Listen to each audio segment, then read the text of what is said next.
नवी मुंबईतील विष्णुदास भावे नाट्यगृहामध्ये आज राष्ट्रवादी काँग्रेसचा मेळावा पार पडला। यावेळी आनंद परांजपे यांनी रायगडच्या पालकमंत्रीपदावर भाष्य करताना कुत्रे भुंकतात आणि हत्ती जोशाने चालतो अशा प्रकारचं वक्तव्य करून शिवसेनेच्या शिंदे गटातील नेत्यांना कुत्र्याची उपमा देऊन पुन्हा एकदा राष्ट्रवादी काँग्रेस पक्षाचा रायगड जिल्हा पालकमंत्रीपदावर दावा प्रबळ असल्याचं त्यांनी सांगितलं। 1 मेला आदिती तटकरे यांच्या हस्ते ध्वजारोहण होणं, त्यानंतर मुख्यमंत्र्यांनी चांगल्या कामाची पोचपावती देण्यात आली। आता लाडकी बहीण योजनेचे सगळंच काम आदिती तटकरे यांच्या माध्यमातून झाल्याचं यावेळी आनंद परांजपे यांनी म्हटले। त्यामुळे चांगल्या कामाची पोचपावती राष्ट्रवादी काँग्रेसला मिळेल हे निश्चित असून नवी मुंबई महानगरपालिकेतील सर्व वॉर्डमध्ये राष्ट्रवादी काँग्रेस पक्ष प्रबळ होण्यासाठी प्रयत्न करतोय असं सांगून महानगरपालिकामध्ये राष्ट्रवादी काँग्रेस स्वबळावर लढेल अशा प्रकारचे संकेत यावेळी आनंद परांजपे यांनी दिले आहेत। जी ताकद आहे कुठेतरी कमी पडते इतरांच्या तुलनेत असं वाटतंय तुम्हाला? आम्ही आज सुरुवात केलेली आहे। राष्ट्रवादी काँग्रेस पक्षाला मानणारा मोठा वर्ग या नव्या मुंबईमध्ये राहतो। माननीय राष्ट्रीय अध्यक्ष अजितदादा पवार साहेबांच्या नेतृत्वावर विश्वास ठेवणारा एक मोठा वर्ग या नव्या मुंबईमध्ये राहतो। लोकसभेच्या वेळेला असेल किंवा विधानसभेच्या वेळेला असेल, राष्ट्रवादी काँग्रेस पक्षाला इथली खासदारकी असेल, आमदारकी असेल, लढण्याची संधी मिळत नाही। पण स्थानिक स्वराज्य संस्थेच्या निवडणुकीमध्ये प्रत्येक कार्यकर्त्याला वाटत असतं की संधी आपल्याला मिळाली पाहिजे। त्या दृष्टिकोनातून पक्षाची तयारीची ही आजपासूनची सुरुवात आहे। आणि त्याच्यामध्ये युतीमध्ये 2 वेगवेगळ्या चर्चा होत्या, एक युतीमध्ये किंवा स्वबळावरती, तर राष्ट्रवादीची भूमिका काय? शेवटी महायुतीचा निर्णय राज्याचे मुख्यमंत्री माननीय देवेंद्रजी फडणवीस साहेब असतील, त्याचप्रमाणे राष्ट्रवादी काँग्रेस पक्षाचे राष्ट्रीय अध्यक्ष राज्याचे उपमुख्यमंत्री माननीय अजितदादा पवार साहेब असतील आणि शिवसेनेचे मुख्य नेते व राज्याचे उपमुख्यमंत्री माननीय एकनाथरावजी शिंदे साहेब हे 3 नेते मिळून तो निर्णय घेतील। जो निर्णय ज्या वेळेला व्हायचा आहे त्यावेळेला तो होईल।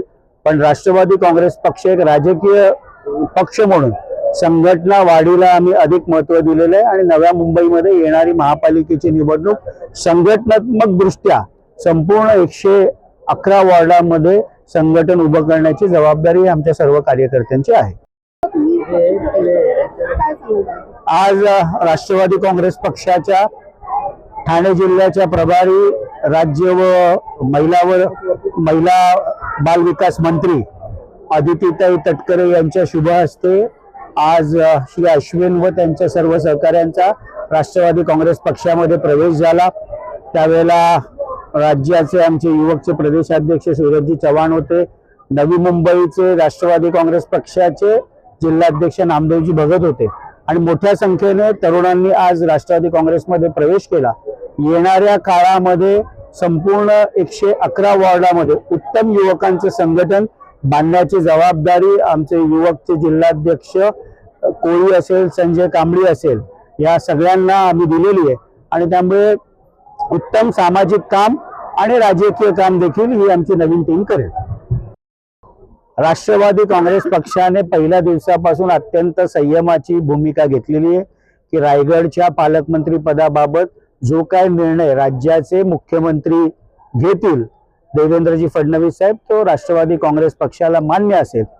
आणि खरं तर ज्या मंत्र्यांना 1 मेच्या दिवशी सर्वोत्कृष्ट विभागाचं काम केलं अशा प्रकारचे खुद्द देवेंद्रजी फडणवीस साहेबांनी स्तुती केली अशा राष्ट्रवादी काँग्रेसच्या मंत्री महिला व बाल विकास विभाग ज्यांच्या नेतृत्वाखाली संपूर्ण महाराष्ट्रातल्या जवळजवळ 2,47,00,000 भगिनींना मुख्यमंत्री लाडकी बहीण योजनेचा लाभ मिळाला अशा कुमारी आदितीताई तटकरे या कामामध्ये अव्वल आहेतच। त्यामुळे आम्हाला घाबरण्याचं कारण नाही। मराठीमध्ये एक म्हण आहे की कुत्रे भुंकतात, हत्ती आपल्या जोशाने चालतो। त्यामुळे कुत्रे भुंक भुंकती, दौलाने चाले हत्ती। राष्ट्रवादी काँग्रेस पक्षाला त्यांच्या टीकेकडे बघण्याचा वेळ नाही, कारण राष्ट्रवादी काँग्रेस पक्षाला महाराष्ट्राच्या विकासामध्ये आपलं मोठं योगदान द्यायचं आहे आणि त्याच मार्गावरती माननीय अजितदादा पवार साहेबांच्या नेतृत्वामध्ये राष्ट्रवादी काँग्रेस पक्षाचे सर्व मंत्री आम्ही काम करतो।